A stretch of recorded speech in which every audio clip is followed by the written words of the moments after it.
Hey guys, welcome back to another video, and in this video I'll be showing you how to add a debit card to Draftkings. So it's really easy and simple. It's one of the accepted payment options, which is debit cards. So you can use Visa cards, MasterCard, Discover, or American Express cards. All right.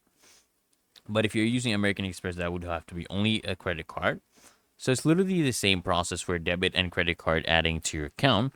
So what you're gonna be doing, guys, is from the deposit screen, you basically want to select, your debit card, and then you want to enter your information, right? You have to enter your account name, your account number, your expiration date, and CVV code. And if applicable, depending on your country, you may be asked to enter in your zip code as well.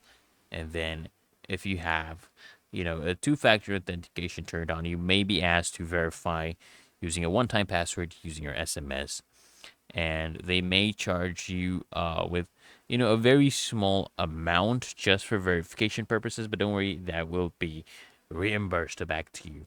And it's literally that easy and simple, guys. So I hope this video helps you out, and if it does, guys, consider smashing that like button as well as subscribing to frequently asked questions, and I'll see you in the next one.